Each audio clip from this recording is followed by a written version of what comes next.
анасам бар во дворе был. И там... Изге китап оқый ұнықлар тәрбиелі бала шағын елмайып иске ала. Бигерәк та оңа тұрмышын сақлап қалған мұғжизаны. Нина Демьянова 1929 жылда Мамадыш районының Максим Пачинок ауылында туа. Ғайлы башлығы соғышқа кеткенде үйде 6 бала қалған. Малярия оларының йортына күтмегенде келе.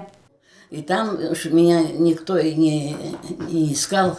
Меня вот так било под одеялом, под старыми. Я валялась.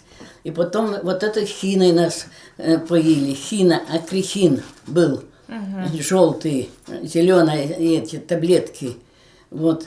Ну и мы все были желтые тоже от нее. 12 яшьлек кызга хинин даруы булышмый, күзән җыерулар туктамый, тән температурасы төшми. Күршеләре киңәшен сынап, от тересен сыгып эчәләр алар. Посоветовали и подсказали, что напоить меня вот коневым соком. Вот этого от свежего кала. Вот в этот амбар принесла полстакана. Я это помню хорошо. Әлеге мөгъҗизалы дава кызга озын гомер бүләк итә. Ул вакытта экология башка иде. Мин әле дә от көтүләрен хәтерлим. Алар биек яшел үләнне кырларда саф һавада йөриләр иде дип искә ала хезмәт ветераны.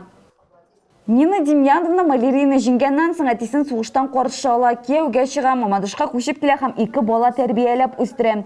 Өлкәне Чернобыль атом электростанциясын ликвидацияләү өстендә эшли, ләкин аның гомерен берне дә медицинада коткарып кала алмый. Кайчандыр халык медицинасы нәтиҗәсендә исән калган Нина Демьяновна бүген пандемия вакытында рәсми күзәтмәләрне истә тотып яши. Халык күп булган урыннарга бармаска тырышам ди ул.